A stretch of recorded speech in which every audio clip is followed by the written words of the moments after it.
show starts in 10, 9, 8, 7, 6, 5, 4, 3, 2, 1, go.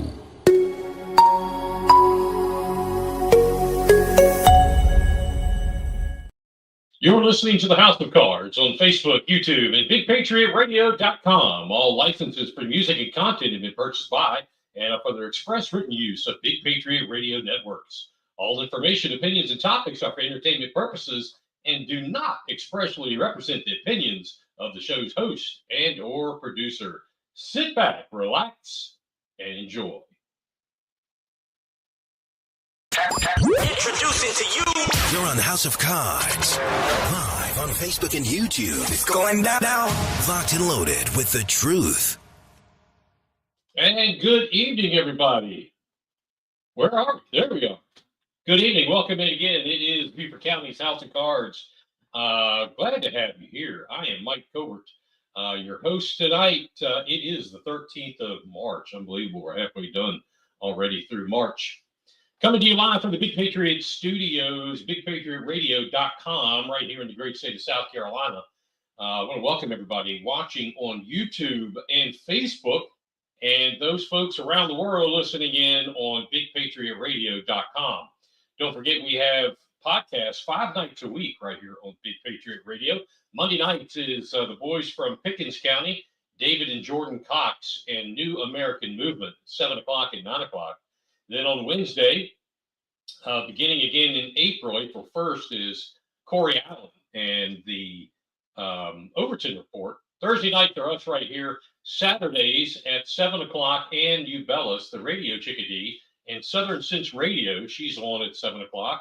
And then Sunday is Andrew Southwick, again at 7 o'clock, and his show is Culture Crossroads. I want to thank everybody that has been with us since day one, and also if this is your first time, we're glad to have you here. We appreciate it. I want to especially say thank you to those folks who are doing a huge part by donating stars. Yeah, this is in 2025, we now donate stars on Facebook to the show. We're trying to hit 2,000 stars again tonight. We did that last week, and I want to appreciate everybody that stepped in and did that. Thank you again to those folks who are donating stars through Facebook.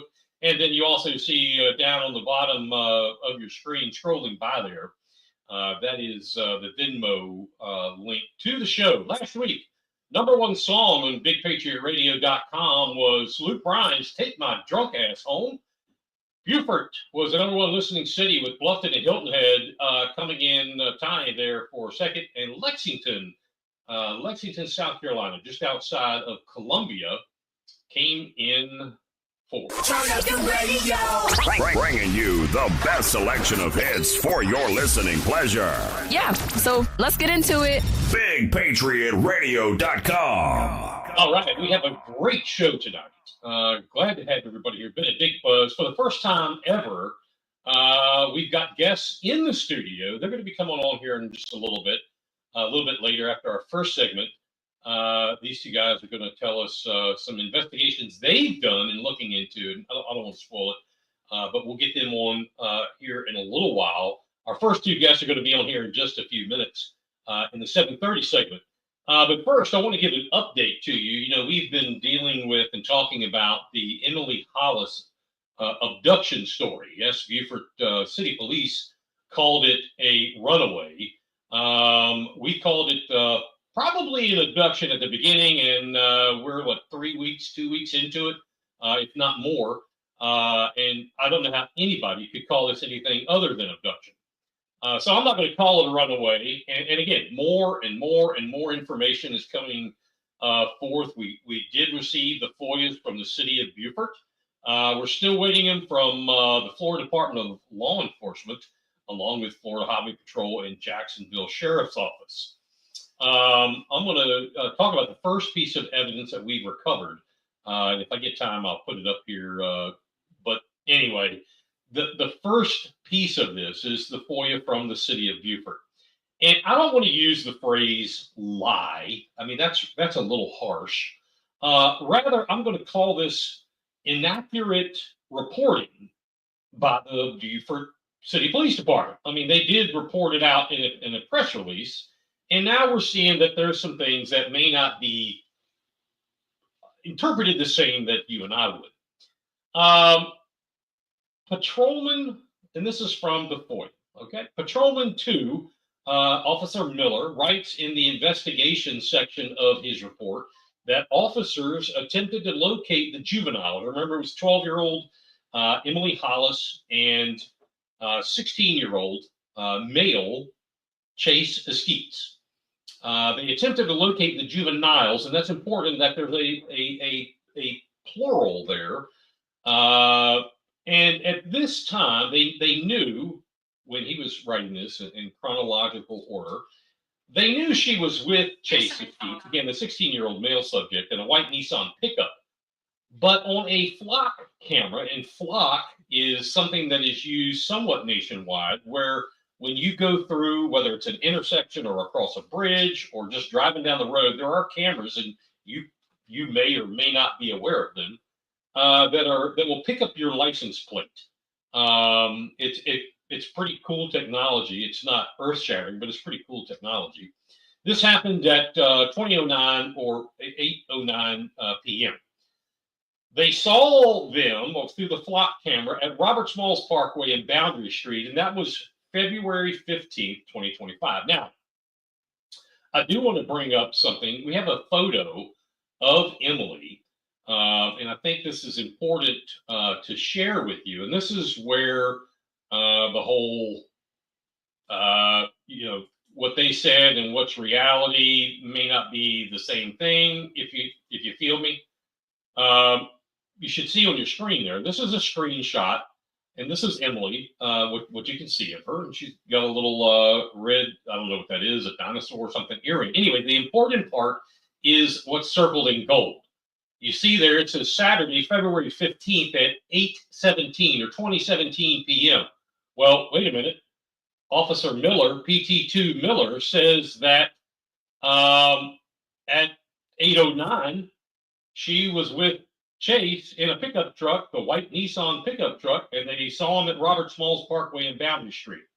Some may say, well, that's 8 minutes. What's the big deal? Well, the big deal is that's a big deal. With law enforcement, you were either right or wrong. It's like being pregnant. Either you are or you're not. If it's 8:09, then it's 8:09. If it's 8:17, then it's 8:17. She obviously was not in the truck. Rather, she was still at her parents' house. Yes, this photo is at her parents' house. Confirm that with the parents. That's the first mistake we're bringing up by law enforcement. Next, never released by the parent. Chase Eskeets, this was never told during this whole ordeal. Chase Eskeets, again, 16-year-old male from Beaufort, was actually reported as a runaway from Columbia, South Carolina, January 18th, 2025. The male's mother, a Jan Potter, told police that she came back to Beaufort and found Chase, but never called to cancel the runaway report. This is pretty much like parenting 101. This adds context to the extent of this trouble the young man had been in even prior to this. And I want you to remember that. Next, in the Beaufort Police Department report, the timelines are either wrong or grossly negligent, as chronologically they do not match. They don't flow in order. These reports should have been timestamped on items of legal jeopardy, such as timestamp when the children were put into the NCIC, or the National Criminal Database, so to speak. This, according to FOIA, this wasn't done. They do have a certain amount of time to do that legally, and it's not arbitrary. There is a certain amount of time. Next, Beaufort Police Department Lieutenant Evans was told by a redacted source that Emily's status would be, quote, missing, endangered, instead of runaway. Lieutenant Evans wrote in the report that, quote, facts of the case state she is a runaway. I don't know if Lieutenant Evans has been trained as an expert in runaways or people who've been abducted or trafficked or anything of that matter.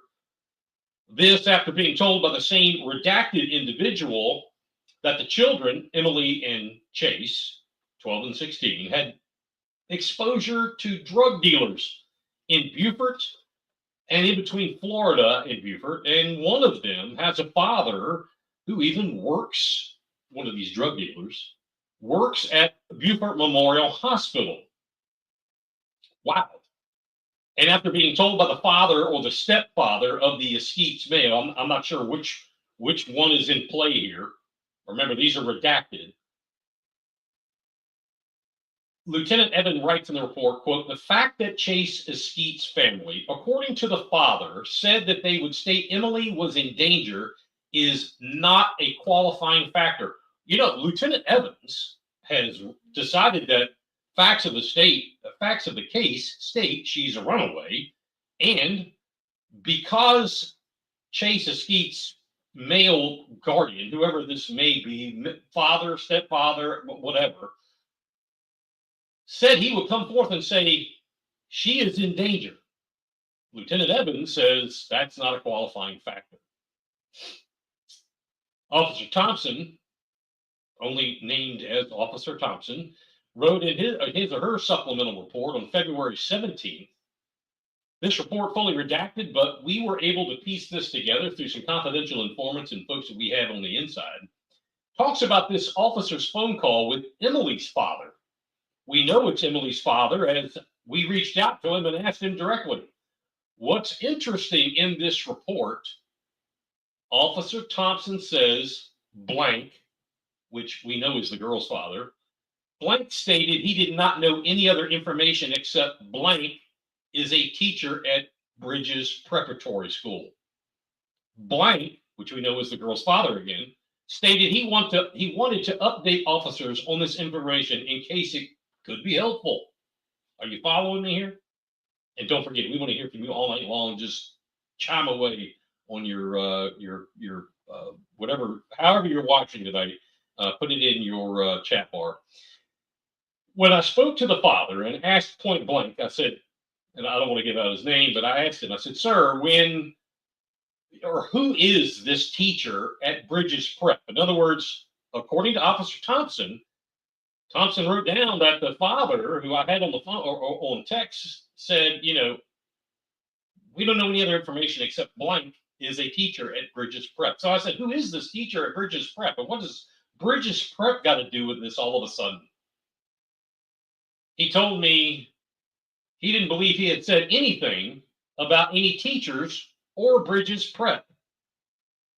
Okay, Officer Thompson, where did you make that up, or where did you bring that from?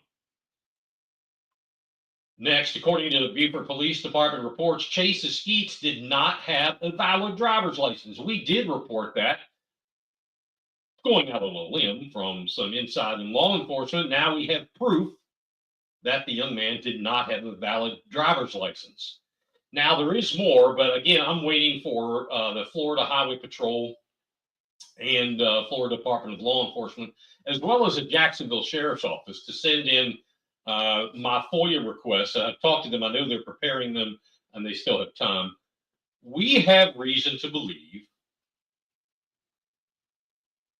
that the youth, the male youth, Chase Eskeet, 16 years old, ran from police and was not turned over to his parent or guardian, and rather came back to Beaufort several days later, where he was then detained by police. Now, this is completely not what Beaufort Police Department has stated. According to press reports that we have seen, you have seen, they're all over the place. According to their press reports, the children were detained in Florida and turned over to their parents, who returned them to Beaufort. Well, is that true or is it not? Again, we have information that says once mom or grandma and whoever it was came to pick him up, he bolted. Now, I've been wanting to get more information about this Chase Eskeets.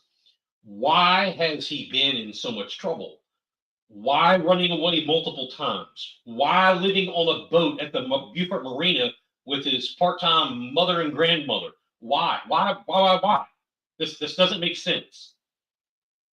I spoke to someone the other day for about an hour or so who shed a whole lot, more than I actually thought I was getting myself into. We'll call this not shedding light on the subject, rather she shed the sun on the subject. Let me say this. Children become, I believe, children become what they learn. Okay? Children become, oh, somebody's commenting here. Thanks, Ray. I don't know what that is. I don't know what that is. Children become, again, what they, actually, I do know. Let me turn that down a little bit. What they learn, okay? They become how they live, or at least that makes common sense to me. This young man became how he had been growing up, as I learned through this conversation. I actually feel he may be as much of a victim here as he is a perpetrator, allegedly, assumably. He was or is into the drug scene because he may, and I say may, have been introduced to the drug scene, possibly in the home. The person I spoke with gave great details of the life that he had. He was and or is introduced into the trafficking scene because he may allegedly have been exposed to it from the home. Some home, somewhere.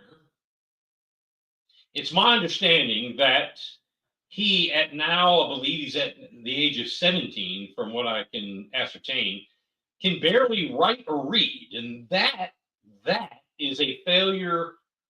Some would say, that's just a failure of the school system. No. You got to go there, okay? That's a failure of the home and society.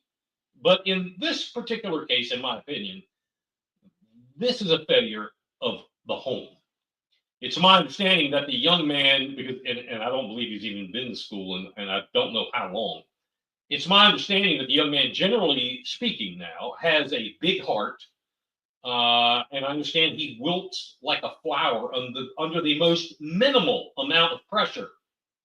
That is a sure sign of trauma, allegedly from his childhood, given, as I just said, the background, if that is correct.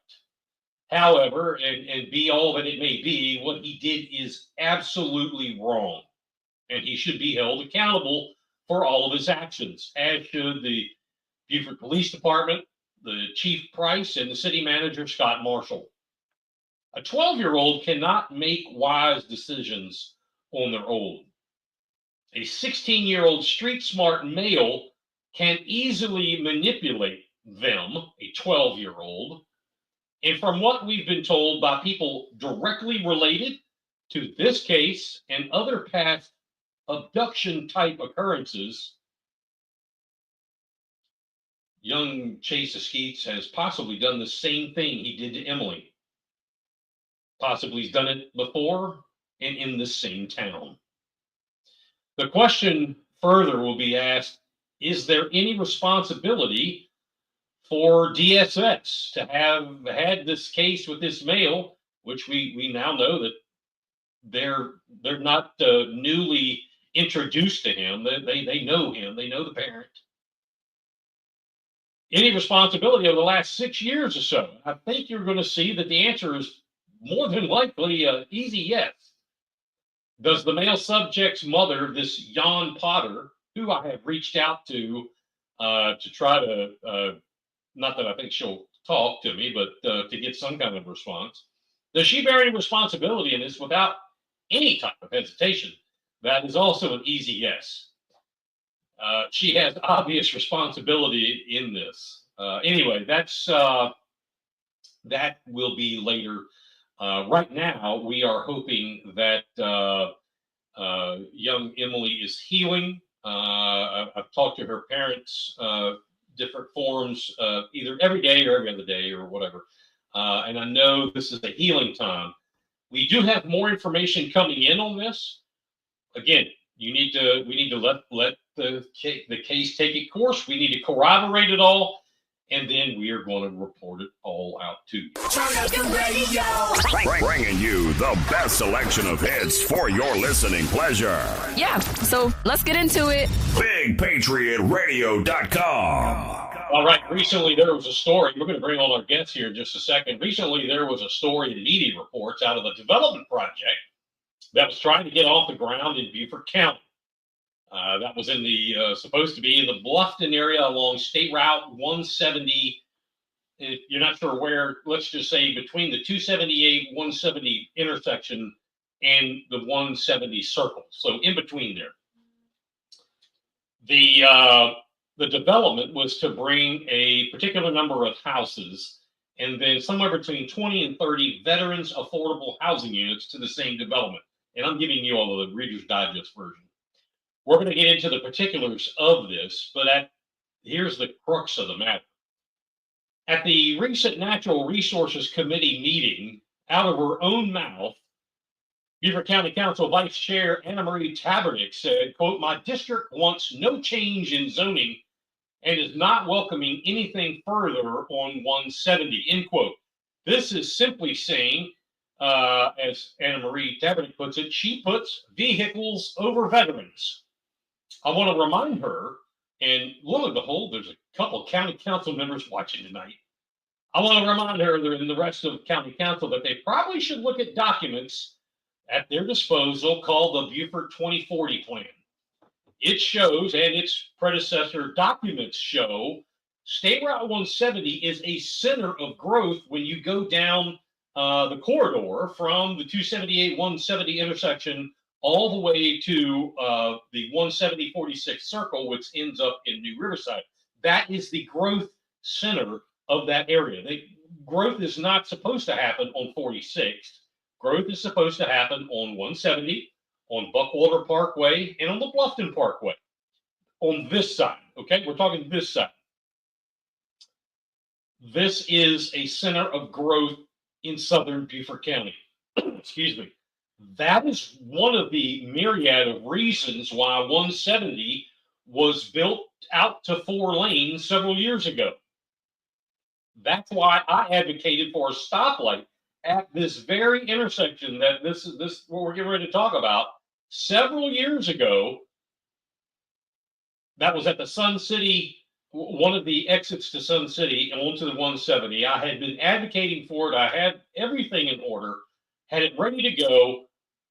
Obviously, ran out of office. Tabernick came in office, and literally, she has killed it. Even after promising residents she would get it. Anna Marie Tabernick, promises made but never kept. Folks, this is Beaufort County, home to the Marine Corps Recruit Depot Paris Island, where they've made Marines for decades. It's home to the Marine Corps Air Station Beaufort, Fightertown, USA, home of the FA-18 and the F-35. It's home to the U.S. Naval Hospital Beaufort and the Marine Corps Air Station housing Laurel Bay Post. But our county council, following the lead of Tab Tabernick, is choosing cars over the Corps, trucks over troops, and vehicles over veterans. Now I'm going to introduce our guests right before I bring them on here. These two gentlemen. Let me find them on here. Great to have them with us tonight. Very honored. First, one of the guests with us, Mr. Tony Bastardi. He's the managing partner of Imagination Development and its affiliate, Mosaic Development, LLC, both specializing in the development of large-scale, transformational, market-rate mixed-use and multifamily projects that incorporate significant public benefits. Mr. Bastardi holds a Bachelor of Engineering degree with honor from Stevens Institute of Technology, a Master of Science in Industrial and Management Engineering degree from the Columbia University School of Engineering and Applied Science, and has done postgraduate work at the Harvard University Graduate School of Design. Also with us, retired Admiral John Boomer Stuffleveen, The Admiral is a former professional football player who traded uniforms to become a career aircraft carrier. He is the real Top Gun fighter pilot, retired U.S. Navy Admiral, disabled veteran, small business owner, and certified professional master business coach. During his career as a naval aviator, he amassed more than 4,000 technical flight hours in 17 different type aircraft and over 1,200 aircraft carrier arrested landings. In 7 operational flying tours, he executed over 200 combat missions. Stufflebeam was a military aide to President George H.W. Bush in the White House, carrying the nuclear football. He was a Jedi Knight Joint Force war planner during the attacks of 9/11 and was the operational briefer to the world on television and radio from the Pentagon for operations in Afghanistan in response to the attacks perpetrated in 2001. Operationally, Boomer rose to command the U.S. 6th Fleet and was the maritime component commander for the stand-up of the newly created Africa Command prior to retiring in 2008. Please join me in bringing to the stage Mr. Tony Bastardi and Admiral John Stufflebeam. Good evening, gentlemen. Good evening. Evening, Mike. It is a pleasure and an honor to have you both here with us tonight. And I appreciate, again, I want to say that I deeply appreciate you taking time out of your business and daily schedule. I'm sure you've got a lot of other more interesting things to do than hang out with me on a Thursday night. But I tell you what, this town, this county, this area, this state, hopefully the nation is a buzz because we've got an incredible amount of people watching this tonight. I want to jump right in. Tony, if I can call you Tony. Sure.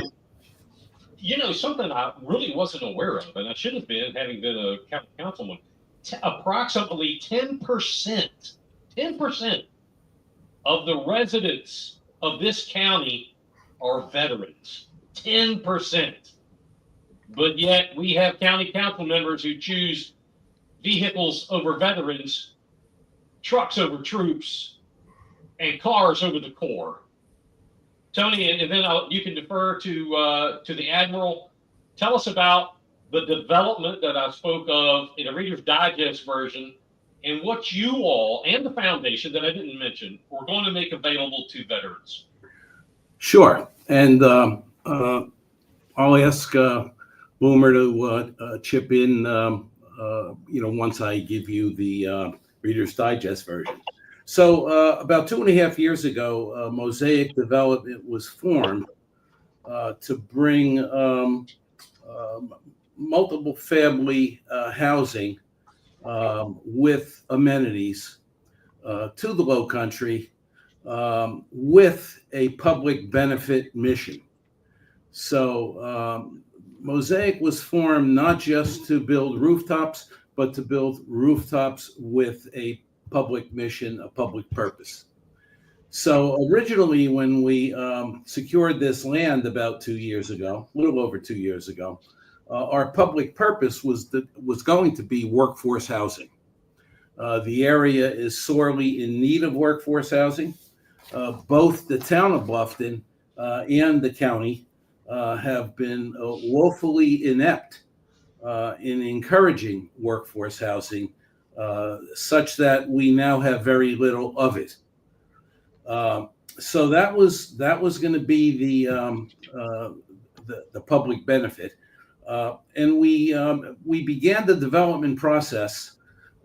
Spent about a year in coming up with these plans, which comprise a market rate project of a little over 220 units, and a workforce component then of somewhere between 24 and 48 units, depending on how the project evolved. Well, we started meeting with county council people because, as you know, this land is zoned T2R, which is a rural zone, which wouldn't permit this kind of development. Although the 2040 plan as you pointed out, does designate this entire region for neighborhood mixed use. And that's what we needed. We needed neighborhood mixed use, which was consistent with the county plan. So we started to meet with council people, and all told, we met with 5 of them of the 11, and we got one message clear out of all of those meetings. And that clear message was there is a very strong anti-growth sentiment on the council, strong enough to even be called a policy, if you will, and that our workforce housing public benefit may not be enough to carry the day. So, armed with that information, we did some brainstorming and came up with what we think is the perfect public benefit, which encompasses both workforce housing and housing for disabled veterans and first responders. So instead of having workforce housing as the public benefit, we came up with Veterans Village at the Muse.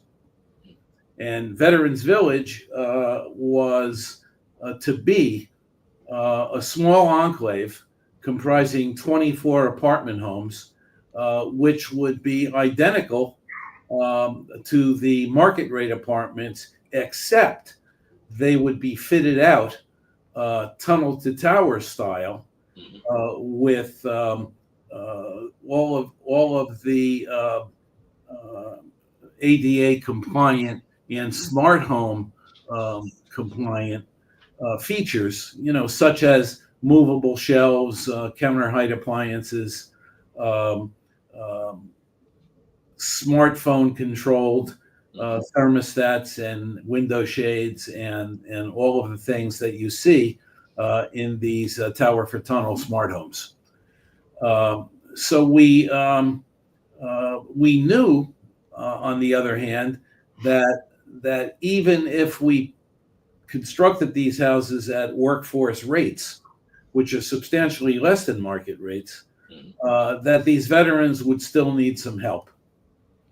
So that's when a good friend of mine introduced me to a good friend of his who was on the screen with us tonight.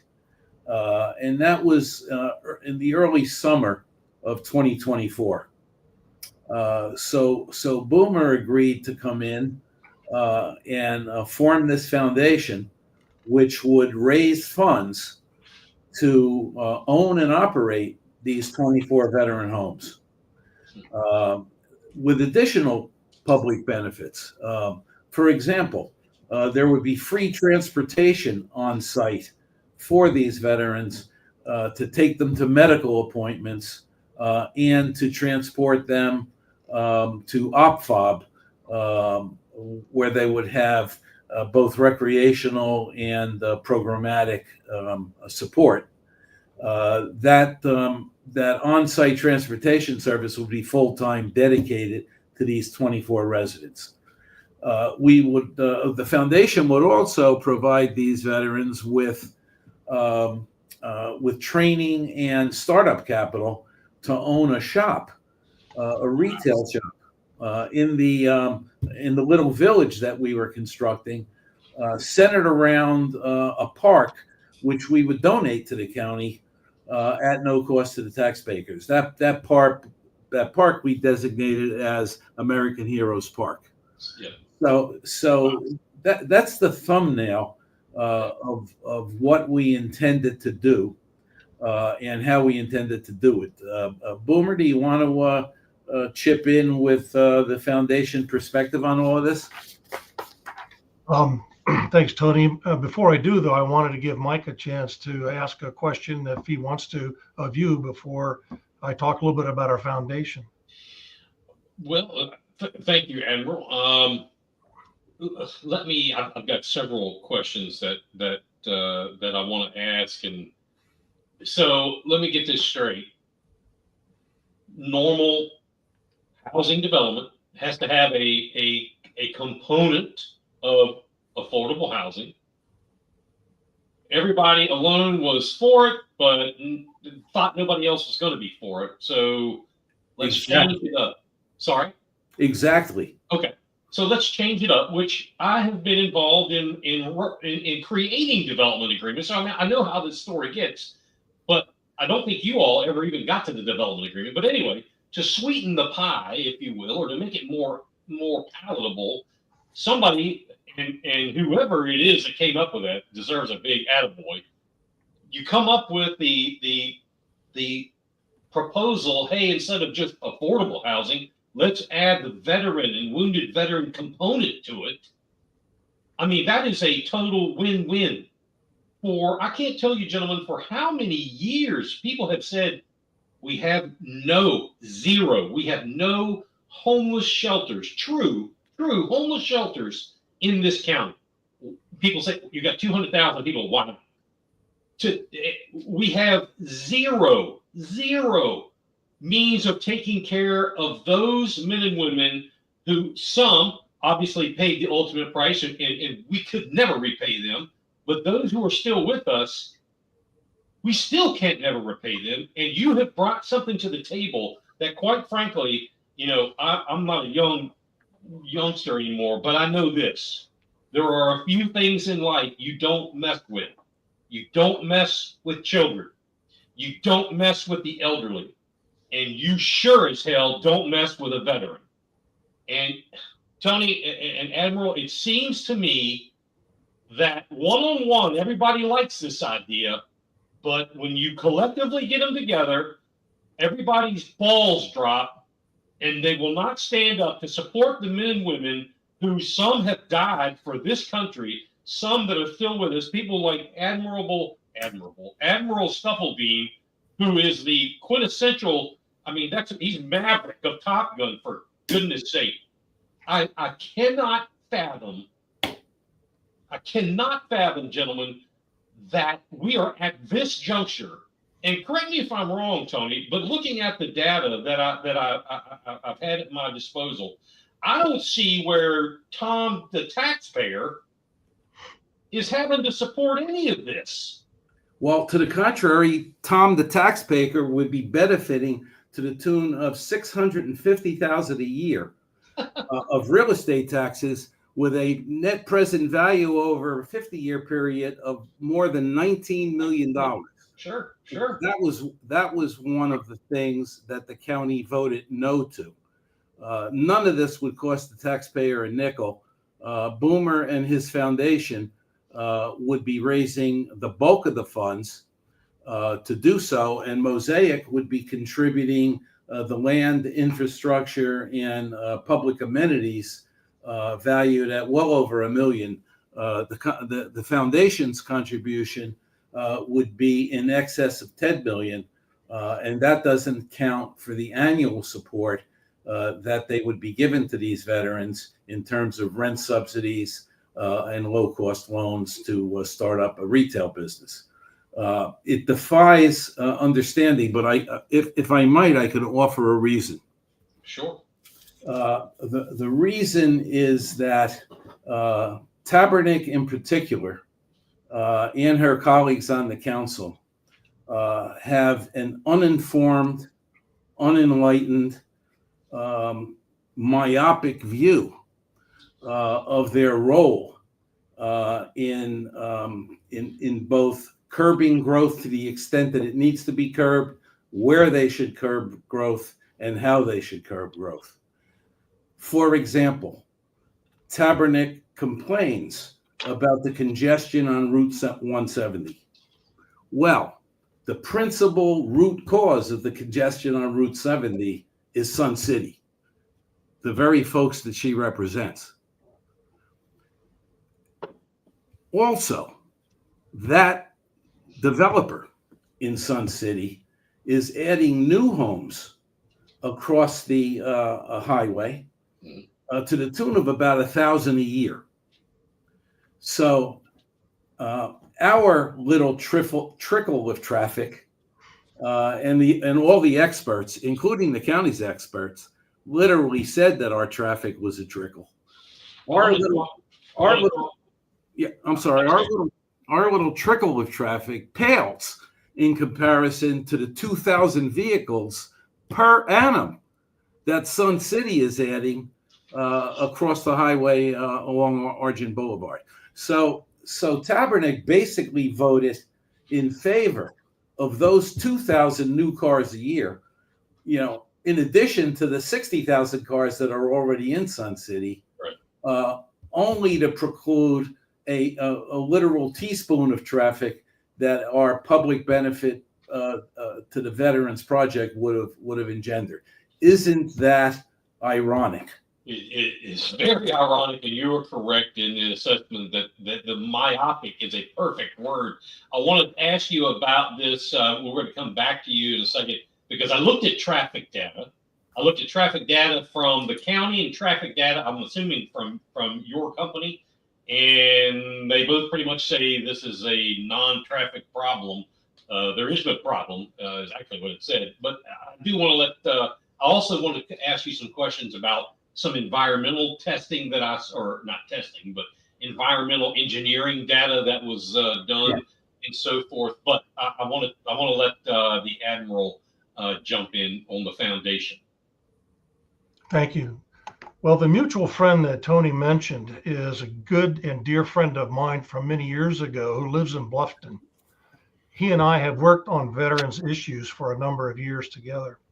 He called me and invited me to come down and look at a potential of a project that would help the veterans, particularly those disabled needing specially configured homes, and for first responders in the same boat, because there is no safety net for the first responders coming out of the PTSD and issues of their careers.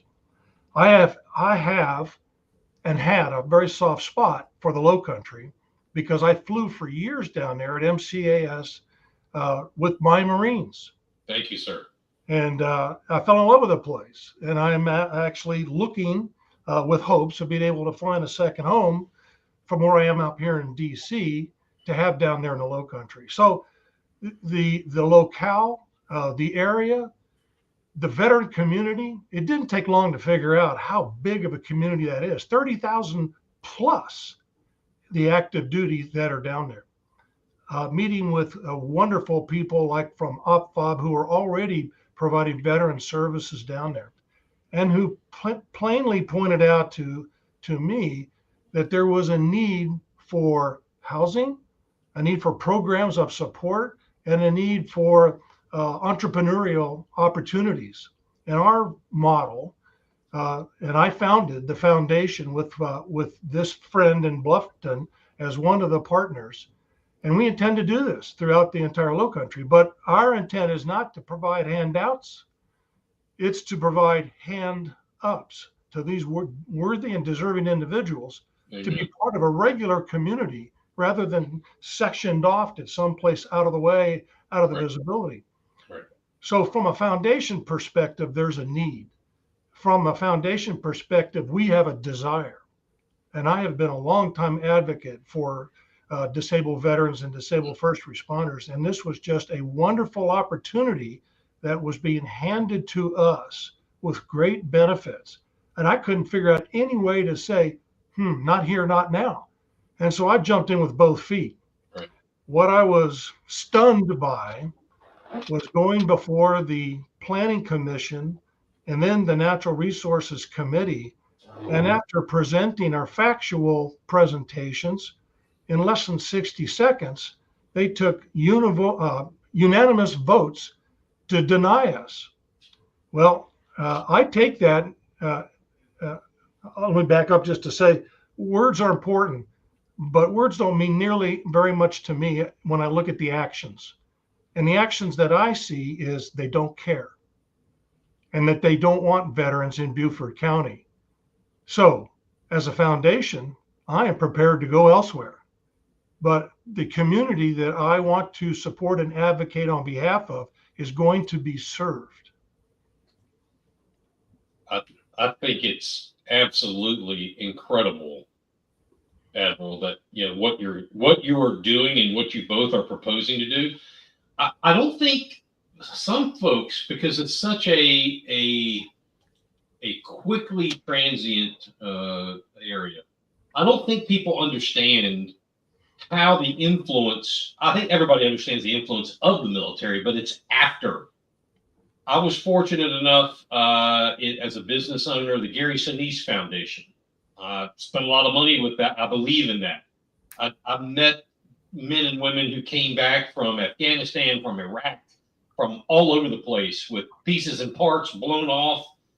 Their mind was scattered, and they were using art through the Gary Sinise Foundation to give them a purpose. We help put them in these, I forget what they're called, but they're like track mobiles so they can get around. Right down the street from where this property is that you and Tony are talking about, I donated, it was about $20,000 to a builder and a group that built a home for a gentleman and his family. Is in the Seagrass Station. I'm sure you both know where that is. He was injured. It was traumatic, and that was the least we could do to be a part of that, to help give them something. I just don't understand. When your foundation is proposing to do what you all are talking about doing. I mean, is it? Let me be the devil's advocate here. Is it, Admiral? Does the county council just not understand what the foundation is set up to do and how? I mean, this is an incredible hand up to take care of wounded, disabled, and veterans of all shapes and sizes. Do they just not understand? I think you're being too polite in asking the question that way. The better question is, do they care? And the actions tell me no. And I couldn't agree more. Go ahead, sir. Sorry. Mike, your phone is going to ring off the hook tomorrow, and your inbox is going to be jammed with 11 council people proclaiming their intense love of veterans and their intense commitment to them. That said, they have wielded their power like a sledgehammer to kill this project. Yeah. No matter what they say, and they said it at the meetings, by the way. Right before Tabernick put that motion on the floor, both she and Alice Howard proclaimed sincere and long-lasting love and commitment to veterans. Yeah. You're going to get an earful of that tomorrow. But hear this: they could have and should have done the intelligent thing. The intelligent thing would have been to weigh the advantages of this project versus the disadvantages, if any. Yeah. And you talked about environment, and you talked about zoning issues. Yes. These were brought up as gimmicks to hide behind so that they can invoke this no-growth policy. Pure gimmicks. There is no environmental insensitivity, none whatsoever. In fact, our plan carefully preserves the natural wetlands, and it's even part of our brand. I mean, we called this project the Muse at Nature's Walk. The environmental experts say that the project is sensitive and actually improves drainage and flow on the property. The zoning experts, I mean, we engaged the South Carolina guru of zoning, who has planned many communities within the state and has written numerous zoning laws. And he got up before the Planning Commission and he said, this overlay zone that you've created is a blatant error, and it should be corrected. So the zoning issues, the environmental issues, the traffic issues are gimmicks to hide behind this no-growth policy, and they got to get over it because there's good growth and there's bad growth. Absolutely. Absolutely. I put on the screen for both of you. I put on the screen. I think you see it. I've blown it up on our end. A letter. I believe this is to the Beaufort County Planning Commission from an Urban Edge studio, Mr. Eubanks, who reading through all this at the bottom. I'll let you explain it, but at the bottom it says, "It is my opinion," and I know this William Eubanks comes with credibility. It's not like he's just a fly on the wall. It says, "It's my opinion that the plan prepared by Whitmer Jones Keeler for Mosaic Development provides a well-designed and much-needed land use that would benefit the greater good. If allowed to proceed, in order to proceed, the rezoning should be allowed. I urge you to recommend approval to County Council." I guess County Council or the Planning Commission, whomever, all together, this doesn't mean anything. Well, it's even worse. And you're right. Eubanks is a well-known and well-respected zoning expert who has written numerous zoning laws throughout the state and has done many plans. Boomer and I attended a meeting with county staff, wherein we presented this problem with zoning, and wherein we were told that they're just not going to back off of it because it would be embarrassing to admit this kind of an error. That's what happened. That's Beaufort County mentality right there, boys. Yes. And that was staff. I won't name names. Okay. And as a quid pro quo, they were going to support a development agreement, which of course negates any kind of zoning issue. A development agreement becomes your new zoning law. But you were never given that opportunity, were you? No, to the contrary. Not only didn't they support it, but at the Planning Commission meeting, they hardly mentioned it. Of course, we broadcast that desire to all of the council members. Council members know that, in fact, we asked them at the Natural Resources Committee. We didn't ask them for approval. We asked them simply to engage with us in preparing a development agreement for the benefit of the full council, so that the full council could intelligently vote up or down on the project. So Tabernick rejected that concept, and as Boomer mentioned, within seconds of the end of the meeting, proposed her unequivocal denial. And with 6 of them present, that told us we don't even have to go to the council because 6 people just voted no, and that's a quorum. It's a travesty. I can't think of a better way to put it. It's a travesty for veterans, and it's a travesty for taxpayers.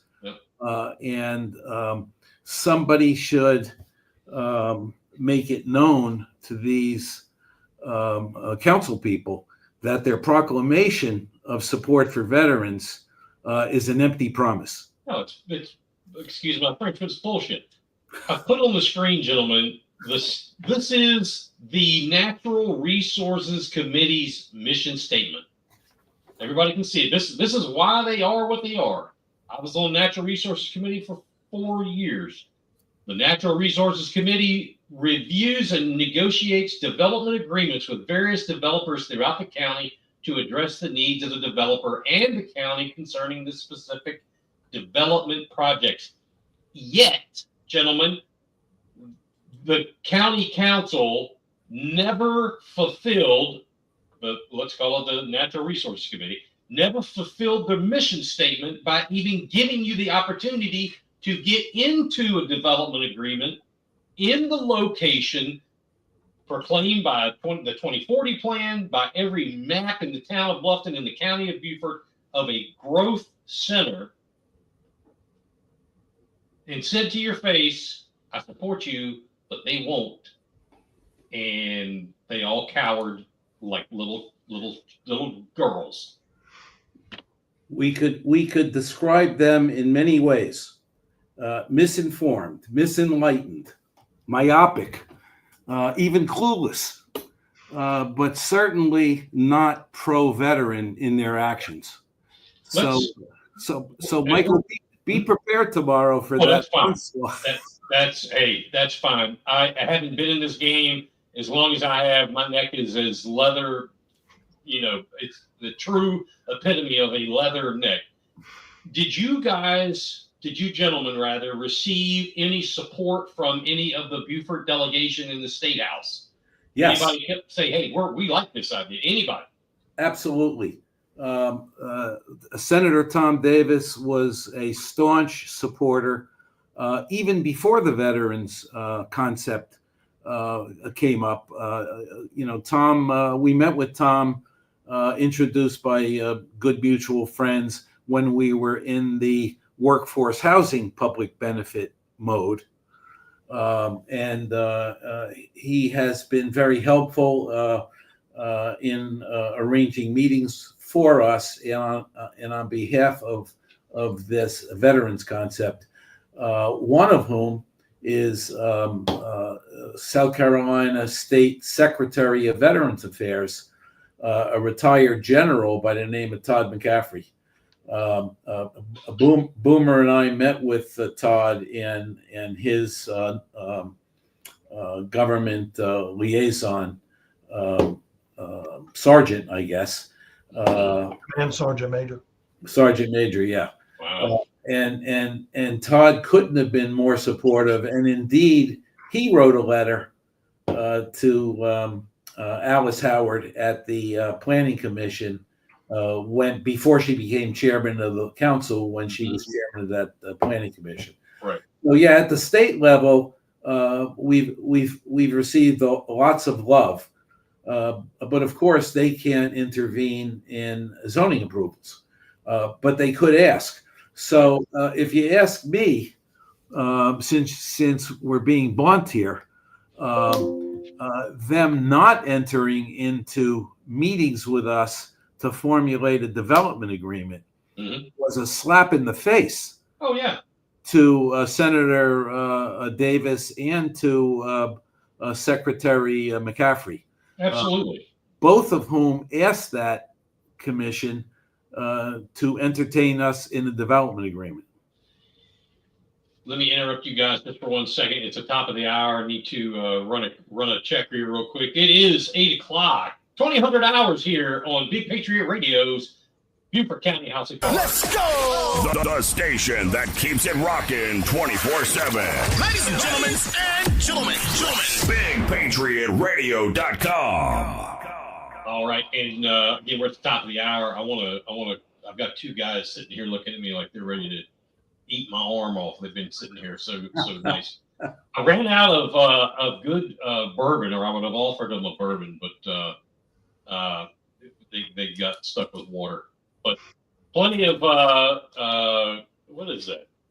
Green cookies for thanks to my wife from what was it, St. Patty's Day. Anyway, Senator Tom Davis supports it. They ignore him, slap him in the face. The Secretary, Military Affairs, if that's the right title. Veterans Affairs. Veterans Affairs. Supports it, slap him in the face. How about the military at large? What kind of support? I mean, not that you need any more than the Secretary of Veterans Affairs, but anybody in the military, because we deal with a lot of military as county council. You know, we deal with the Marine Corps Air Station's CO, the XO from the Naval Hospital. It has to work for this to be a good relationship.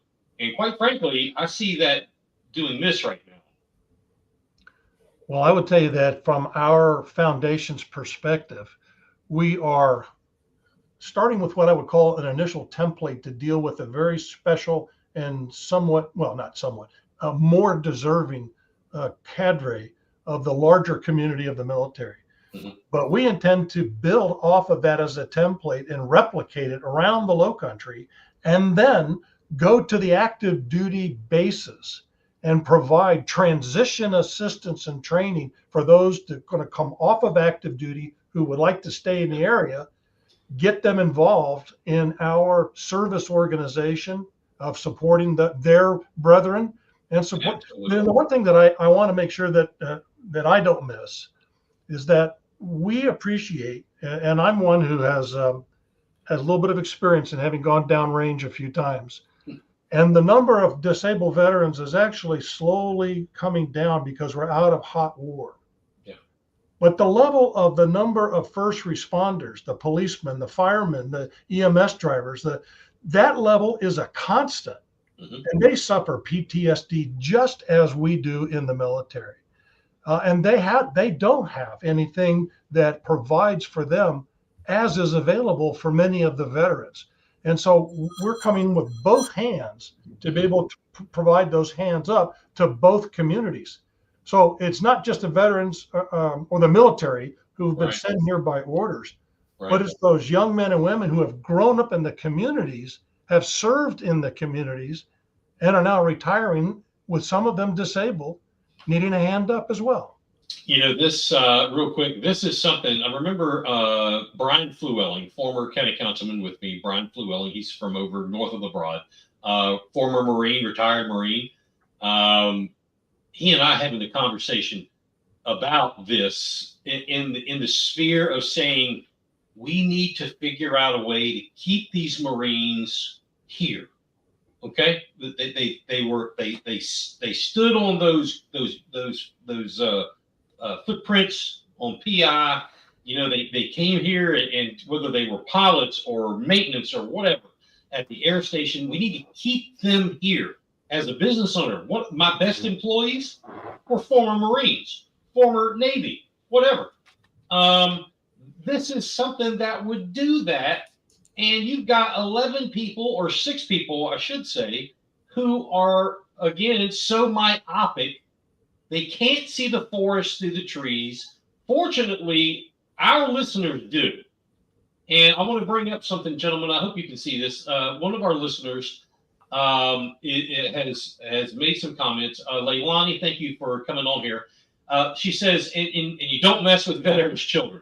The military brats, and she spelled it out, exist and stand proud for the parents who serve.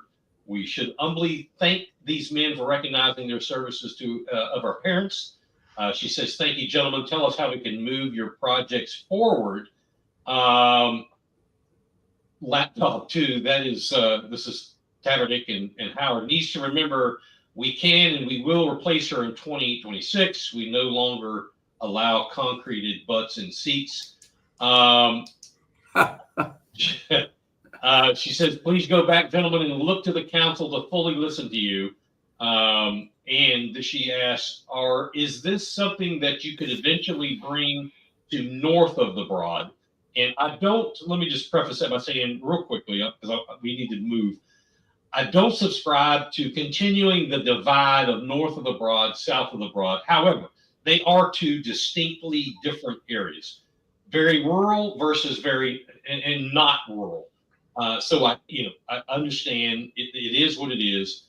But do either of you have anything to say to the comments she just made? Yeah, I think that there is something that they can do, and that would be at the April 3rd meeting of the council. It's going to be held right near the project site. Actually, it's going to be held, I believe, at the Don Ryan Center at Buckwalter. Okay. Every taxpayer gets 3 minutes at the microphone. That's right. And if 50 taxpayers who are offended by this slight on veterans show up, that's 150 minutes. We'll be listening to 2 hours of outrage. I think that'll go a long way. If this council would reconsider its obstinance to getting into a development agreement on this project, we would come back. In the meantime, we've withdrawn our application. No reason throwing good money after bad. we have spent north of $250,000 in 2.5 years of good hard work getting this 6-0 negative vote. But I think if outraged citizens and outraged veterans show up at that April 3rd meeting and get their 3 minutes on that open mic, that would go a long way. Absolutely. I will keep beating that as we get closer to that. As a matter of fact, I'm going to put it in my calendar to show up there as well. Gentlemen, I can't tell you how honored I am to have you both here with me tonight and with all of the listeners and viewers. And again, folks, this is yes, I understand. Their growth is a subject. However, there's good growth and there's bad growth. This is good growth in the right spot where it's supposed to be. And the best thing about it, there are, 24, 25, whatever, families, veterans, wounded veterans, disabled or wounded first responders that could receive a hand up, and they just got the I don't want to be vulgar, but they just got flipped off. They got sledgehammered. There you go. There you go. Gentlemen, thank you again. Please keep in touch. Admiral, if you're next time you're down here, I'd like for Tony and you and myself, let's get together. Maybe for lunch or dinner or sometime. I want to continue this. I hope that the county council, who there are many watching, that they're paying attention and it's okay to say, you know what, let's come back and talk about it. It's okay. The citizens don't want to be bullshitted, so stop. It's okay to say, you know what, guys, let's talk again and go through this. Get in the development agreement process. If you don't know how to do that, Alice Howard does. She's been through it. I'll be glad to help you. But let's get this ball rolling. Gentlemen, thank you for being here. And thank you, Admiral, for your service. Tony, you're a scholar and a gentleman. Thank you so much. Thank you, Mike. You're welcome. Our pleasure. All right. Wickedness and filth this world has to offer. Rock music that shatters your bones. Big Patriot Radio. That's some serious rock. And you're responsible. Introducing to you. You're on House of Cards. Live on Facebook and YouTube. It's going down. Locked and loaded with the truth. All right. It is 12 minutes after the top of the hour.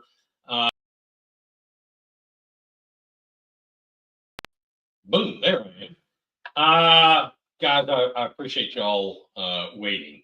We're going to bring in our next guests, and let me see what I have down here. And this for the first time, we've never done it in studio. Matter of fact, I had ordered a new microphone that I was going to set up over there, and Amazon did not do the next day deal. But anyway, in studio with us, we have, I'm going to turn their camera on here in just a second, two gentlemen. And they brought the receipts. Normally we give you the receipts on what's going on. They brought the receipts. Mr. Richard Beasy of Hilton Head Island. Rich has been a strong supporter of education for as long as I've known him, and was a co-founder of CARE. That was the Citizens Advocating Responsible Education. And Mr. Tony Cambria. I didn't butcher that. Okay. Former teacher from New York for 25 plus years. Also was a key member of the CARE group from 2015 to 2020. And let's see if we can bring there we are. Welcome, guys. I think we can all, let me turn this up just a little bit here. There we go. This should be able to get you. And now, folks, this is going to sound just a little bit different. Because the microphone didn't come in. So I'm going to adjust the gain a little bit because I don't want to create a wild squeal. Thanks, guys, for being here. Thank you for the opportunity. Welcome. This is a tad bit different. We usually do the investigations however you guys did.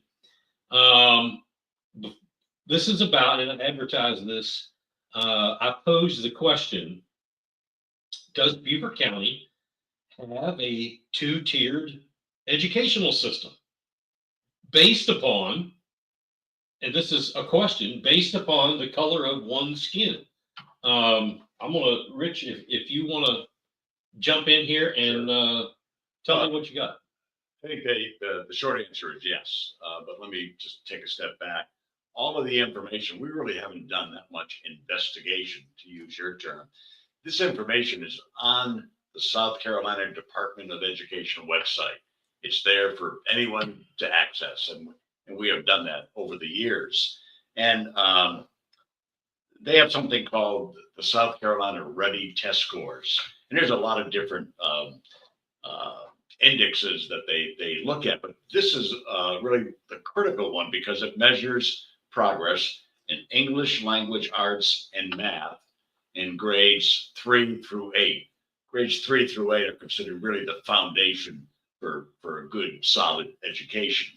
So we've looked at those numbers for years now. And let me just throw a couple of statistics out. And I won't throw too many out because it can be confusing. But two-thirds of Black students were not at grade level in grade 3 English, okay? 2/3. You look at 8th grade scores, nearly 7 out of 10 not at grade level in English. Hispanic students, about 60%, not at grade level, grade 3 English. 62% of Hispanic students not at grade level in 8th grade. So where's the progress? I mean, those numbers are unbelievable. You look at white students, about 26% white students not at grade level in grade 3, 27% not at grade level in 8th grade. That's English. All right, so tremendous disparity. If you look at math scores, they're even worse. And they're worse nationally, but they're also worse here. About 2/3 of Black students not at grade level, grade 3. 88%, call it nearly 9 out of 10 8th graders, 9 out of 10 not at grade level in math. 9 out of 10. It only goes worse one digit. You know what I mean? Right. Hispanic students, about 60% not at grade level, grade 3 math. 8th grade, 8 out of 10 not at grade level in grade 8 math. White students, in comparison, about 25% white students not at grade level in grade 3 math. Just under 53% of the students not at grade level in grade 8 math scores. So those two numbers to us are pretty revealing. You know, when and I put on the screen this is a letter from you all to whom? Oh, that would have been the email that I sent to the board. They have having served on the county council, you'll appreciate this. They have before, back in the day, they had public comments, and you got 3 minutes before the board. What they've done now to deter citizen participation, if you want to speak on topic XYZ, but that topic XYZ is not on the board agenda, you have to wait until the end of the meeting. If it's on the agenda, you get to speak first. And these meetings typically will last a good 3+ hours. Sure. So how many people are going to sit, to have the time to spend 3+ hours to get their 3 minutes? That's right. And so I was never able to deliver those remarks. And so I ended up sending an email to the board. So let me, and I have talked to not a lot, but a handful of people since you and I spoke about coming on, since seeing these numbers. And I was, to be honest with you, I was a little taken aback. My father, as a matter of fact, is a retired educator. And I was talking with him just yesterday. And I could see in his face that these numbers, I mean, that just doesn't make sense. I spoke to some folks and I said, because the topic, I said, does Beaufort County have a two-tiered school system, public school system based on the color of your skin? And right off the bat, you get hit with, wait a minute, where are you going with that? Well, I think this right here that I have on the screen, I mean, when you start saying that, and here's what I looked at, I went right to the bottom, and 65% of our Black graduating students will either be unemployable or working at minimal paying jobs. Tony, one of my daughters asked me today, she said, well, 65, and I think I actually used the wrong number, but 65%. Define unemployable or working at minimal paying jobs. Is that saying nothing against McDonald's, but that's the best you get? Well, the state has a certification program that all 11th graders are required to take. And it measures their skill sets in 4 categories. I looked at the math skill set because, as you know, as a business leader, math is the key to any success. Whether you're doing inventory or balancing your checkbook, you need to have math skills. So without that, I don't know how you're employed. Yet we graduate, 89% of our students graduate, but you saw the statistics, how many received either a 1 or a 2, which is the lowest score. That means that the only jobs you qualify for are the minimum wage jobs. Minimum wage is $7.25 an hour. Yeah, not meant to be a living a wage. Career. It's not meant to be a career. That's Okay. I think when I started way back, I think I made $2 and something an hour. But anyway, so Rich, knowing that we have Black and brown children, these test scores don't lie. I mean, they are what they are. So where's the problem? Is it, like we talked about the very first story, is it a problem of the house, of the home, which the 3 of us won't be able to fix that sitting here? Or is it a problem of the public school system, or is it a combination? Well, a lot of board members, one retired board member in particular, Earl Campbell, always, meeting after meeting after meeting, would talk about it's the parents. The parents have got to get involved. And there's no question that that's a valid statement. But it seems to me that the primary responsibility for the education of 22,000 students rests with the Beaufort County School District. Number 2, the issue of poverty comes up. Okay. Board members will cite that. But I happen to believe that students of color should not be anywhere near this far behind their white counterparts. There are school districts around the country that have similar problems, similar issues, and they have found a way to achieve progress. Now, have those other places around the country that have found these ways, have they found ways to better the student, or, and this can happen, can happen, or did they bring the bar down so you graduate anyway? It makes our numbers look better. Well, because that's something you won't hear on mainstream news. And there's a possibility that does occur. We lower the bar, like middle school athletics, we lower the basket so the kids have a higher success rate. Mm-hmm. But when it comes to the workforce, when it comes to the high school, there is no lowering the bar. Okay. As an employer, you're looking for a standard that has to be met for you to be a successful business owner. And that's who you're going to hire. Now, let's talk about poverty. What eradicates poverty? A quality education. Mm-hmm. So it's a chicken egg problem. We can't use poverty as the excuse for the continuation of poverty. Right. We have to do a better job.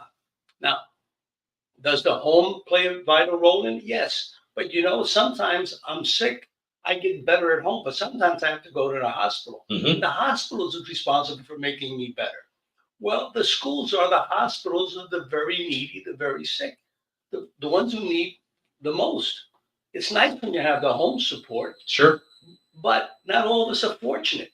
And poverty does affect the ability for the home to be supported. If I'm working 2 jobs, my wife and I are both working, what happens to my child? I need to feed him. I need to pay the bills. I need to pay the car payment. So I need to work 2 jobs. At $7.25 an hour, I'm always going to be in that situation. So yes, it eradicates. So we have to put a priority on it. The prior speakers almost parallel the discussion. The county council and the Board of Education, maybe they're myopic. Maybe they don't, the data is there. They never talk about it. So you must have read my notes, Tony. How'd you do that? Let's talk about the school board. Currently, we have, I believe it's 6 African-American members of the school board. 5. We have 5. So there's 6 Caucasian or 5. It's 5 and 6. Yeah. Right. First time in my recent memory that there have been that many Black and brown members of the school board. Trying to put myself in their shoes, which, I mean, I know I can't, but trying to do that. And I have a lot of African-American friends, a lot of viewers, African-American viewers. And I would think that if I was on the school board and this was representative of my community, I would be getting, I mean, I'm known for getting, you know this, I would get a little excited. Passionate. I would get a little passionate. You know, we'd have a little come to Jesus meeting. Well, let me share this with you. Quite some time ago, there was a Black superintendent. Irvin Gaither. That's correct. Yeah. And a board member who will go unidentified. I don't want to draw her into it, but she approached the superintendent and she was really good with data. She understood the data. And keep in mind, these scores that we've shared with you tonight, they are nothing new. It's been going on for decades. She approached the superintendent, and in particular, she wanted him to, come up with a plan, come up with a program to deal with students of color. You know what his response was? We have to be responsible for all the students. And she said, I understand that, but sure, that was the end of the conversation. This is the problem, though. Right. And it's not, I want to make sure people, because this is something you hear and see a lot in that mainstream media. They would take something like this and spin it, well, Caucasian children are getting better treatment. That is not the situation here, I don't believe. We have a problem. It needs to be identified, and we need to do something about it. It's a shame that there's 3 white guys sitting here talking about it. I would like to have a member of the African-American community or the Hispanic community to hear what can we do? What we as a community, the school system, I don't see any of the people that are watching right now that I can tell are school board people. Michael, I'm sorry to interrupt you, but our superintendent is Cuban. That's exactly right. Okay. That's exactly right. So, and I don't think we could make it a skin tone issue. I think we have to say no child. No, that's exactly right. No child should be in that. And if I have 3 children and one of them needs glasses, I don't buy glasses for all 3 children. I buy glasses for the child who needs the glasses. Right.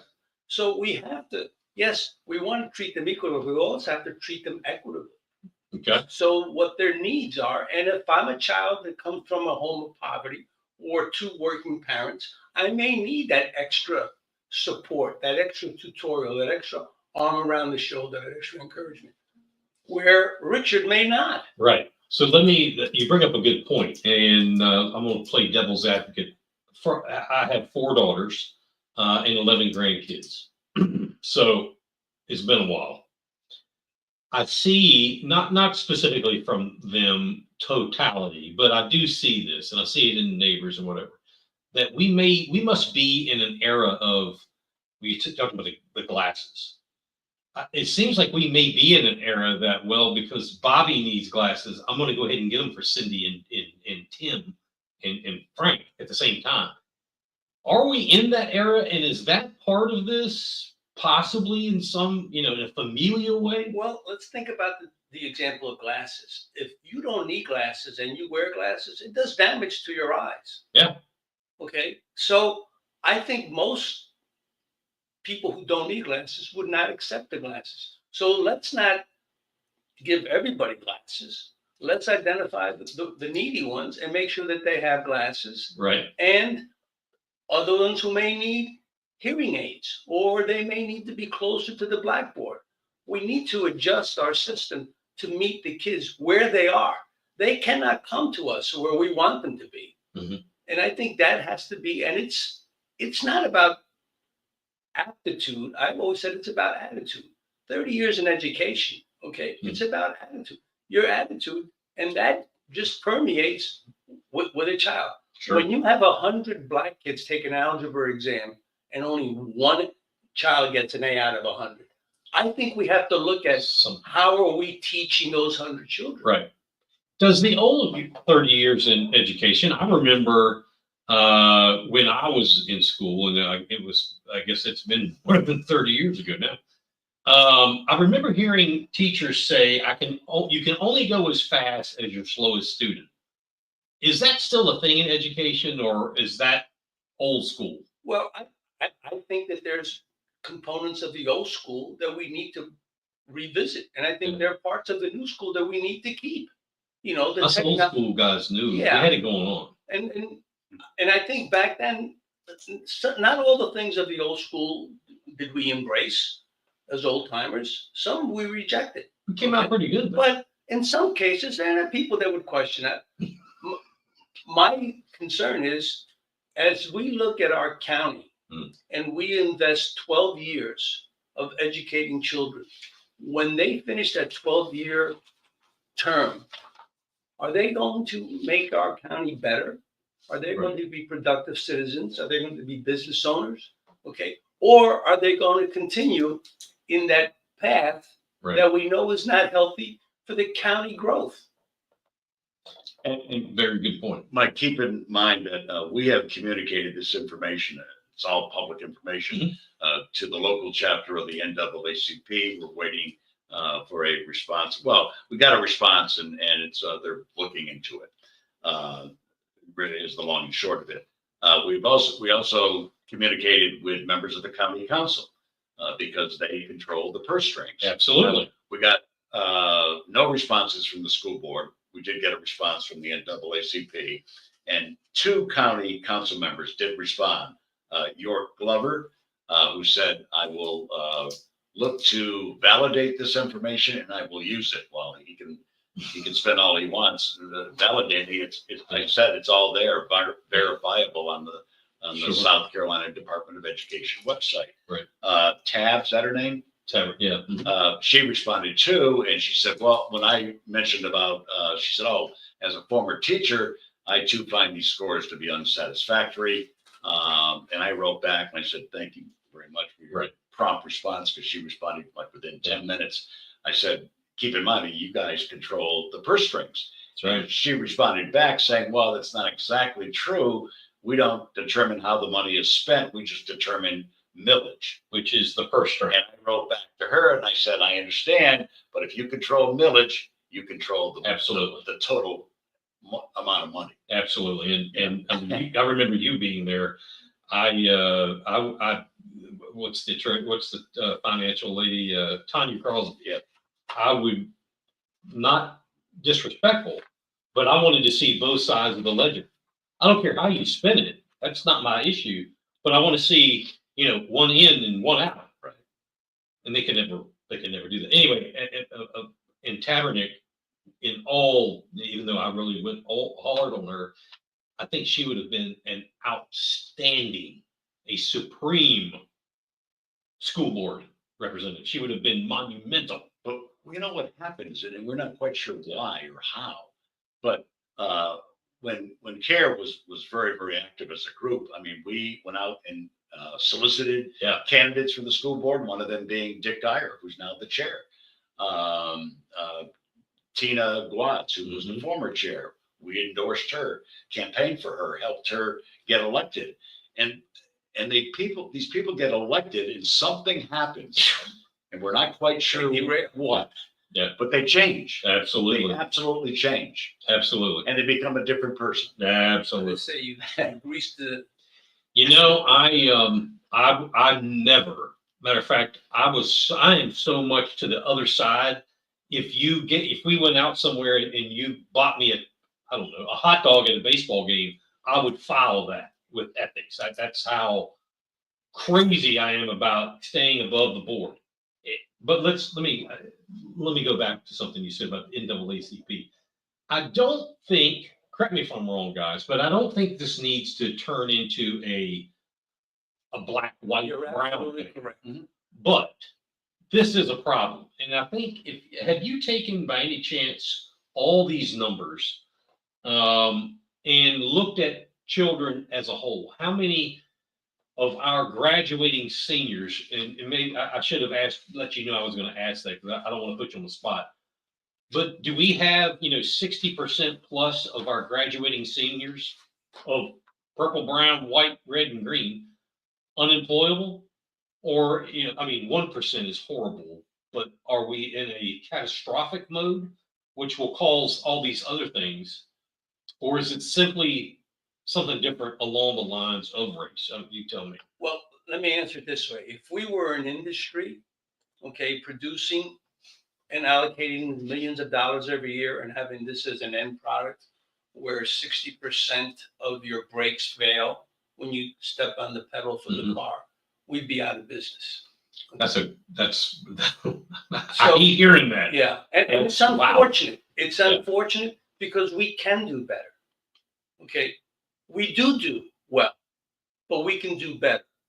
And I think we just have to recognize the fact that these numbers exist and not put our head in the sand and not feel that we're being attacked because somebody's raising these numbers publicly. Absolutely. Okay. And say, okay, we hear you. We're going to put some energy into it. But to continue this trend we're talking about generations. Yeah. 2 generations. I came here in 2015.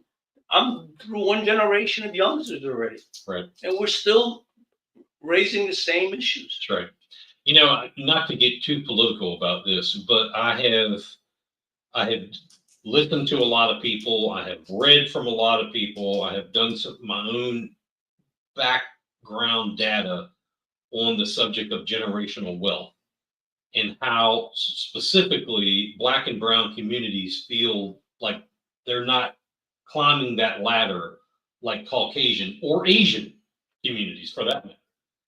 And I see this as being these astronomically horrible rates of failure.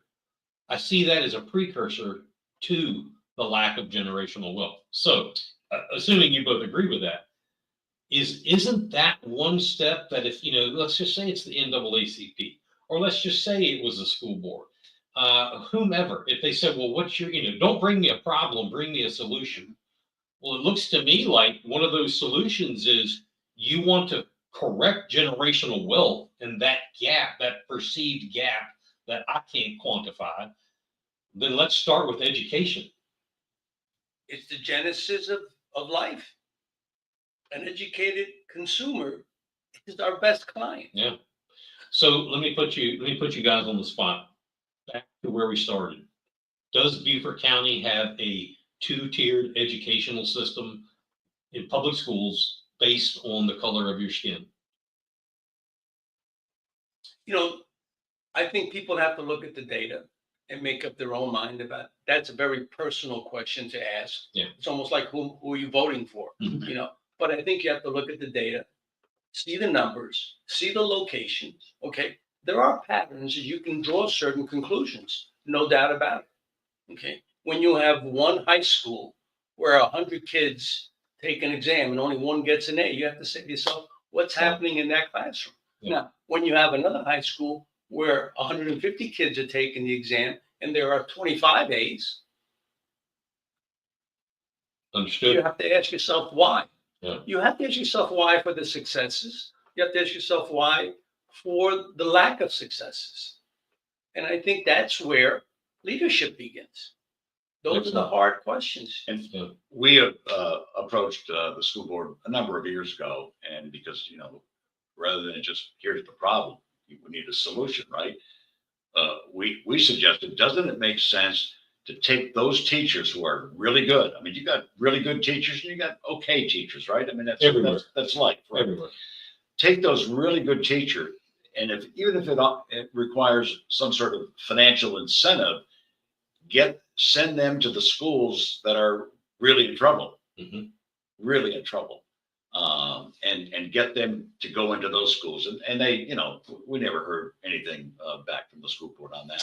I would love to, they probably won't, maybe they'll respond to you, but I would love to hear any reply from the school board, from Dr. Rodriguez. And I forgot, his Cuban-American background. He is perfect to answer from his point of view. What do we need to do? So I appreciate you guys. We're not done with this. And if you hear from the NAACP, keep in touch with me. Yeah, and I just want to say that Dr. Rodriguez, he's a fine gentleman. Oh, I love Frank. He talks a good game. He's a real good PR person. Okay, but I know for a fact that he would never admit this, I'm sure, publicly, but he has always viewed us as we're the bad guys. Because we're troublemakers. And we're adversaries. Yeah, right. Yeah, because rather than saying, hey, let's draw them in, let's get them to work with us. Absolutely. But the school board, they've got incredible presentations. Oh, they're very colorful. The graphics are wonderful, Mike. Yeah. When they do all these reports, and academic achievement is rarely on the board's agenda. And when it is, they've got a 15, 20-minute report with all these slides and charts, and the school board members will sit up there and will barely ask a question. Mike, I need to share a pet peeve with you if you absolutely. We talked about the 3 minutes that the public has to speak at board meetings, and now they instituted this new policy that if it's not posted on the agenda as a topic, you cannot speak to it. Yeah. Okay. So at the end you can. You can at the end. Now, my question is, I understand that you want to stay focused on the agenda, and I understand the reason, but tell me when you publish the agenda. When is the agenda available to Tony, the public citizen? Yeah. Okay, and how much time does Tony have between the time the agenda is published and the time I have to speak? And I'm allowed 3 minutes, so I have to count my words. So I need to know the topic. I need to know when it's available to me. And sometimes it appears that as you're trying to run, they're making you run on ice. Yeah. And let me answer that as someone who's been on the other side of that dais. And I appreciate that. And the problem, and we saw this with Joe Passman, chairman of county council, and obviously Dick Geyer has absorbed the ridiculousness of Passman, the former chair, in creating this new atmosphere when and how you can speak. So the deal is, if you're on county council or you're on the school board, you don't work for the government. Okay, you don't represent the government to a group of people who put you there, and that's where they lose. This is part of that problem. This is where they lose the mentality. They're representing those 17,000 people or whatever it is to the government.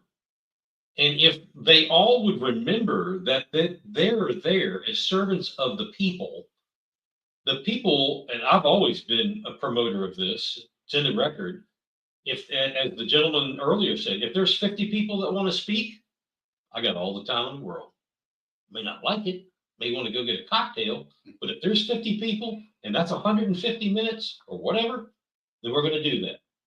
And you should, Tommy, the taxpayer, or Tina taxpayer, when it's a public comment, should be able to make that public comment for whatever prescribed time. And there should be a time. You can't have in perpetuity. There needs to be decorum and rules. Absolutely. But they need to be able to have that. Now, as far as the agenda, when I was on county council and leadership at that time, and as much as I had a problem with Paul Somerville, he actually ran a tight ship with some things. And one of those was, and this goes back to like Gary Kubik, county administrator, and actually Jacobs, who was wrongly fired, so to speak. Anyway, we had agenda meetings, and those meetings were on Tuesday or Wednesday. The agendas were published Thursday, and it was published in the, not the newspaper, but the dates were published, and the public was to be notified that this is the agenda for the upcoming meeting on Monday. So it was good, what, 4 days? Something like that, including the weekend. Right. County council members had to have their packets by end of business Friday. Right. And so there was a method to this. There was preparation time. There was preparation. And I got to give credit, Hilton Head Town Council, they typically meet on Tuesdays at 3:00. You can find their agenda and all the supporting material that goes along with it as early as Wednesday. Sometimes if they're late, Thursday. So by Thursday, no later than Thursday for the following Tuesday. And yet the school board will wait till the very, very end, which is the legal requirement is 24 hours. And it's you all, just because something is legally correct doesn't mean it's right. Correct. And that's where I see that group of 11 school board falling into the same trap that the county council at least was in. I do see some promise from Alice Howard, sans what we talked about tonight. But as far as the administration, maybe some things are changing with that. We did have a question. I'll put it up here.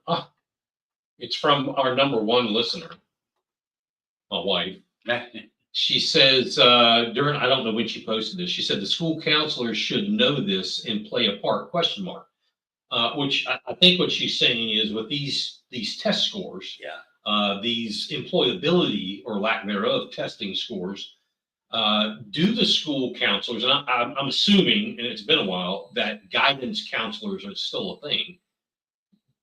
Don't they know this inside the school, and are they doing anything, or obviously not? See, you're asking very good questions, Michael. I think you should come to the next board meeting. The last time I was at a school board meeting, it was not pretty. I'm not but I might because I love them all. Yes, and I think we have to show our caring. Absolutely. Okay, and we are supportive. The fact that we disagree at times doesn't mean that we don't want the same results. Oh, absolutely. We may see it to get there a different way. There's a lot of roads. Okay, there's a lot of roads that leads to Rome. So let's unify. And at the end of the day, what is the purpose? For Beaufort County to be the best county in the state of South Carolina. Okay, we are the first or second wealthiest. Yep, number two. And we also have one of the highest poverty rates. Absolutely. So how do those two align? Yeah. There's so many parallels with a lot of these stories that we have on here, and you brought a new one in. There's a lot of things that parallel: drug use, trafficking, prostitution, gun violence, and murder.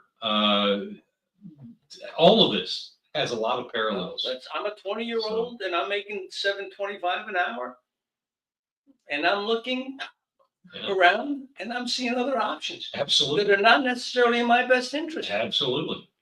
But a man's got to do what a man's got to do. And there's temptation. And to follow up on what Tony said a few minutes ago, we always said to the school board members, look, if you are doing your job, and that is a big part of it is asking the right questions and, insisting on accountability, right? Yeah. You're going to put us out of a job. Absolutely. Not a school board meeting anymore because you're doing the work. That's right. It's hey, one day I used to say this, this show will go on until I have nothing else to talk about. I want to get there. Yeah. I want to get there. Guys, I appreciate y'all being here. Thank you for the opportunity. And I want to continue this as we try to find the solution to this problem known as why do we have or the question being, do we have a two-tiered educational system? One of the things I was going to say was with elected officials, I'm not accusing them, but this is happening both in the school board and in county council. Sometimes they will rely on staff so much Okay. Because they've got jobs. Some of them have jobs. They got, lives and whatever. They rely on staff so much that they will believe anything and everything staff says. I have seen it with my own eyes, attorneys with in the county at different levels, attorneys say things that were so full of shit. They were like a Christmas turkey. But people believe them because they don't know. They're not lawyers. Let me quote Ronald Reagan. Yeah. Trust and verify. You're smart, man. Let me quote Albert Einstein. Question everything. Question everything. That's right. That is right. All right, guys. Folks, hey, I want to thank you for being in here, for tuning in. Again, you still got a few minutes. Help and try to reach the 2,000 stars mark on Facebook tonight. Go on the Facebook links where you are watching. There's like this little shooting star looking little thing. Go ahead and hit that. Write down our link. Keeps bringing in new stories, investigating them as well. We want to thank our in-studio guests, Mr. Richard Beasy, Mr. Tony Cambria, for coming, talking about the school system. Also guests, Mr. Tony Basardi and retired Admiral John Stuffleby, for bringing out the truth why affordable veterans housing is not moral, a moral issue. It's also a very much needed issue, and what isn't needed is anti-veteran, and that's what it is. Say what you want, but it is anti-veteran sentiments by people like Councilwoman Anna Marie Tallahan, saying things that make you think that's over vehicles is important, not vehicles over veterans. Let's believe in truth over trucks, in the core over cars, not the other way around. We're going to be back next Thursday for another Beaufort County's House of Cards. We've got more to come on our investigation into the Emily Hollis abduction. We get our documents from Florida, should be here by next week. So stay tuned for that. This is sure going to be a whirlwind of more stories. You're going to want to pay attention and stay with us online. This is going to be a whirlwind, as you know it, and it's going to blow your mind. So then, good night, everybody.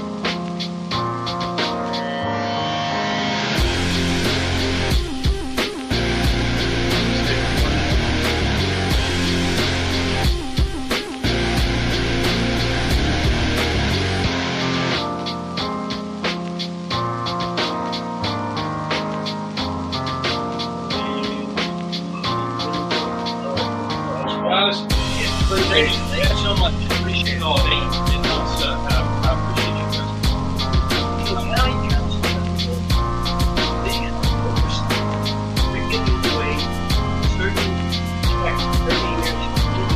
But they need to expect a certain time. But they are being told that the village is screwed up the need place. And it's third limit to saying that they will get back. Because they don't understand what it is. But partly, they can think some bullshit. Correct. You don't know the values. You don't know the outcome. And they just believe that, okay, well, let's just have some. And it calls probably, I'm sure you remember Stu Rodman. Stu Rodman was famous for when we would have about dollars. Because of timeline that we had that budget. It's a school board's village rate, do that, and later for the next cycle. And it's always all right. And the game. I'll tell you why. When the county was far away from God, when it was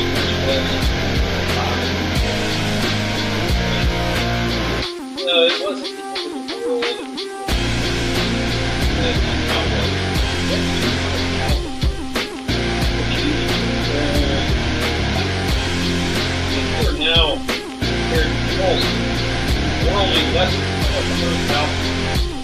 But, and these things are not only required, but how it's expected. Some of these people don't know how to pay. They don't have to pay. Will Smith, who's a nice fellow, but he has as much business with his people as he can't grasp professionalism that's needed. Michael Will Smith is the perfect example of why we should have this discussion. He's a byproduct of the Beaufort County School District. Yeah. This